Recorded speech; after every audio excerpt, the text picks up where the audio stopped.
Hello everyone and welcome to the O2 Blue Room here outside Twickenham Stadium. It's a big day, ladies and gentlemen. It's England versus Wales! Yes, indeed. It really is. The excitement is ramping. We're really looking forward to it. And we've got two very, very special guests with us who are going to share their thoughts on the big game later on this afternoon. Ladies and gentlemen, let's take a look at who is going to be joining us. There they are. Two young men, and Rocky Clark and Tom Wood!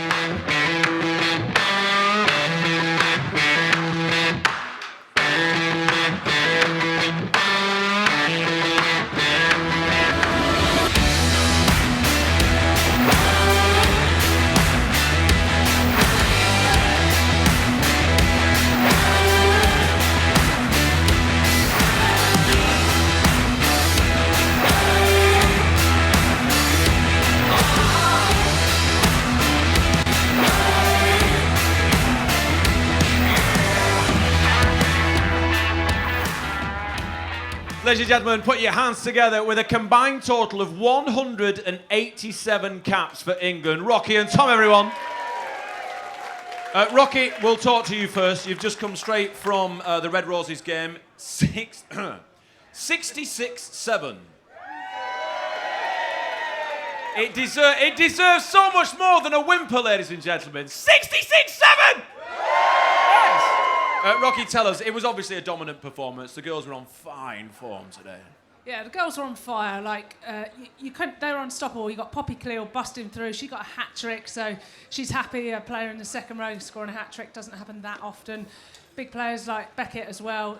They're just cannonballs. Just keep coming, and they're unstoppable. And then Katie McLean, nice little try herself, dinking through. She's done really well. The girls have done exceptionally well in this Six Nations campaign. Is there any chance? I know it's dangerous to get complacent, but there's no chance of that, surely. I wouldn't have thought so. I think England are going to finish strong and do the double 2 years in a row. Oh, we like that. We like that. Just say that again, Rocky. We like that. Say that again. Go on. 2 years in a row. I think they'll be Grand Slam champs. Yes, come on. Tom, you've played against Wales 7 times. This is a great matchup. England versus Wales. It's a classic, and it's physical, it's brutal, but it's also a game that has a lot of good rugby in it. Yeah, usually. I mean, I think often people talk about what it means in the context like the Triple Crown or the Six Nations. England-Wales is a massive game in its own right, no matter what the competition. No such thing as it's just such a brutal encounter every time. I was lucky enough to make my debut against Wales in the Millennium Stadium, which we won, obviously. It's just an amazing occasion, and that memory will last forever for me. Anthony, sorry, I do beg your pardon, that made me laugh. Anthony Watson and Mark Wilson back in the squad. What difference do those two guys make? I think Mark Wilson's one of those guys that just does the basics really well. Such a solid, industrious player. Adds a bit of body weight to the back row as well. Line out option. And he's got a tremendous engine on him. Gets through so much work, and he's just good ballast as well in the pack, which you need. Very low error count. Very low error count, which is underrated. A lot of people look to players with stardust that really sparkle and bring those little bits of magic alive. But you need guys like Mark Wilson that just do repeatedly really good things without making errors. Rocky, when you watch Wales on a regular basis like we do, what do you see in that team that is difficult for England to defend against? Yeah, I think it's going to be tough. They're going to come at them in the breakdown, and it's just going to. There's so many looking after the phases, and then they've got the kicking option as well. It's going to be tough for England, and notoriously games are quite tight against each other, so it should be a good spectacle today. This Six Nations kicked off with some horrific conditions, but it seems to have settled. A great victory against Ireland 2 weeks ago. Coming into this game, that must build confidence, and we talked about it. Momentum going into this game, Tom, is key, really. Yeah, I think that they'll take a lot of confidence from that Ireland game, because I think the scoreline perhaps didn't reflect how dominant they were. They were really dominant in that game. And after a bit of a shaky start against France, that'll do their confidence a world of good. And back at home here, they really want to finish on a high. Okay, let's get a quick score prediction. Rocky, what do you think? It was 66-7 earlier on with the Red Roses. The men? As much as I'd like it to be that score, I don't think it's going to be that much. I'm going to go 32-28 to England. Oh, close game. Close game. Tom? I think it's going to be really attritional. I think the bench of a 6-2 split with the forwards kind of alludes to that. It's going to take us a while to grind them down, but I'm thinking a 10 to 15 point victory for England. So, yeah, around 25 to 15 maybe. All right, England. Fingers crossed. We will see. Tom, let's talk about your hobbies, shall we? Because Can do. Wood by Name, Wood by Nature is your Instagram handle. Is that right? That's right, yep. And you're basically a man that loves the outdoors. Yeah, just love a project. I started off just doing the odd little hobby and then DIY thing, and my garage has turned into like looks like B&Q now. It's just stuff everywhere. Whether it's welding, woodwork, fishing, shooting, archery, my trucks. I've got a big Toyota Land Cruiser and Mercedes Unimog, so I'm just busy with all this stuff. I've got 3 kids as well, so trying to keep everybody happy. That's why you've got a man shed. Yeah, basically. Get out the way. Do you ever sleep? Not a lot, no. Yeah, I just love it. I just haven't got time in the day to fit it all in. Is that something that you were interested in as a young man, or are those skills that you found? You thought, you know what, it's a nice separation from the brutal game of rugby that I play and that puts food on the table. I'm just going to go and separate myself from all of that by welding and making woodworking in the garage. A bit of both, to be honest. I've always been that way inclined. I did sort of design and tech at school. I was always out climbing trees and making little bow and arrows and just all that kind of outdoorsy kid kind of thing. Rugby took over my life in my early 20s, and it was all that really mattered. You know, I wanted to be successful. I wanted to see how far I could go, and I just put all my eggs in that basket. And then I picked up an injury, and I had some time on my hands, and I needed to, redirect some of my energy and my frustration at not being able to play. And I picked up archery, and I moved house to somewhere I had a bit of a garage, and it just snowballed from there. I met a mate that's into rifles and shooting, and I started building guns, and now I just do, all that kind of stuff. As you do. You're basically real life Rambo. It's as simple as that. Okay, I've got to ask you, playing again for the old Albanians, Rocky, that must be nice, going back to, dare I say, amateur rugby. Yeah, I've been coaching up at Saracens, so I'm playing Saracens and for Old Albanians. It's been really fun, enjoying my rugby, and just found a new lease of life. Still going at my ripe old age. Oh, I love that. Yeah, never give up. Okay, you've had 137 caps for England. I've got to ask you this. What's been the highlight? Is there one particular cap that stands out of that 137?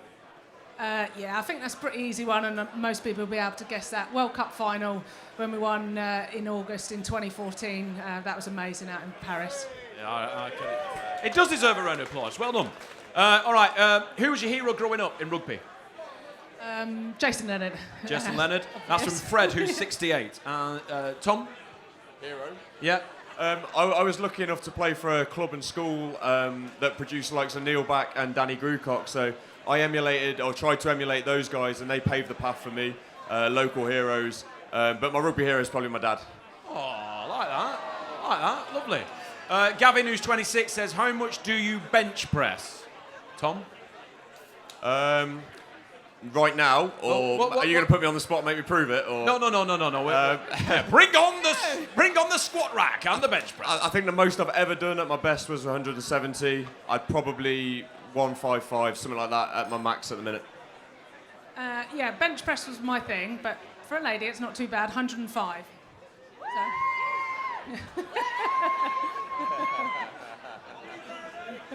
And you, Vernon? Oh, come on. Mine's easy. I take the 20 kg bar, 2 bags of dolly mixtures on one end, bag of sports mixtures on the other. Simple as that. All right, you've got a question, young man, right? Have we met before? Have you been here before, right? Yeah. So tell everyone, remind us, what's your name? Ben? All right, Ben, and what's your question? Who's your favourite rugby player? Who's your favourite? Rugby player. Oh, yeah. Who's your favourite rugby player in the England squad at the moment? Who do you like to watch, Rocky? Both men and women. Sarah Byrne is just electric. There's a new breed of props now, and she's come through, and the line break she makes every game. Still needs a little bit of work on her scrummaging, but she's been phenomenal in her loose play. Tom? My favourite is Courtney Laws. Yeah. He's phenomenal to play alongside. I've been lucky enough to be a teammate of his and see about the way he goes about his work, and it's just amazing to when he levels a 10, fraction of a second after he's passed the ball, is just His timing is impeccable. it's a massive lift for us, and you know he leads by example and just goes about his work, just decimating opposition 10s. So. We have some real physical players in this England squad, don't we? Talk about Manu and then Sam Underhill as well. Absolute beasts who just love getting stuck in. I think that's the way the modern game's going. Really, you need to have those kind of impact players right across the pitch, and everybody is like 100+ kilos these days, but they can run and move and they can be dynamic with it. They're not just big slow lumps. You know, even your front row forwards, your Carl Sinklers, Ellis Genges and Marlowe, they're knocking people around in the tackle, they're carrying the ball, they're offloading. It's you know, that's just the way the game's going, so much more dynamic. Yeah, it's good to watch though, Rocky, right? Oh, it is indeed. Like I said, I love a skillful front row forward. So yeah, seeing likes of Mako, Marlowe, etc., and Carl Sinclair who just like pulverises people. It's amazing to see. Yeah, it is. Looking forward to a lot of that today. Okay, so completely change the subject. Do you have a dog? I do indeed. You got a dog, Puppy? Tom? I do, yeah. What kind of dog you got? Cocker Spaniel. Rocky? Cockapoo. All right, a cockapoo. Okay, so this is interesting because Crufts started this week. And O2 thought it would be great to not only get humans in England rugby jerseys, but also dogs as well. Take a look. Yeah, so we've created a range of dog wear, courtesy of O2. It is available. I don't know where. Where is it available? Can we get it? Oh, you can get it online. You can get it online. If you do have a dog, we've got a Maltese Shih Tzu and a Chihuahua. Yeah, I know. I bet you look great walking it. I don't walk them. I put them in 2 handbags and carry them under my arm. I bet you do. Right, so if you would like one of those jerseys for your 4-legged friend, then all you've got to do is share a dog selfie today on Twitter, tagging @O2 Sports with hashtag #WearTheRose for a chance to win one of those marvellous dog jerseys. I don't think they would fit our Chihuahua, I'll be honest with you. A little bit baggy. Yeah. He's got massive lats, though. It's quite strange. What's yeah. his bench like? It's much more than mine. I bet. All right, so thank you very much, Tom and Rocky, for joining us. Really appreciate it. Guys and ladies in front, thank you as always. Lovely to have you with us. If you want to see the England coach arrive, it's approximately going to be 3 o'clock, I do believe. 3:15, then get onto the official England Rugby Facebook page. We'll show that live. And then after the game, come back and join us in the Blue Room, where we'll have 3 players to chat to who took part in the iconic England victory against Wales on this wonderful Saturday afternoon. Yes, of course, we're biased. But thanks for watching. We'll see you then. All right, have a great day. Come on, England!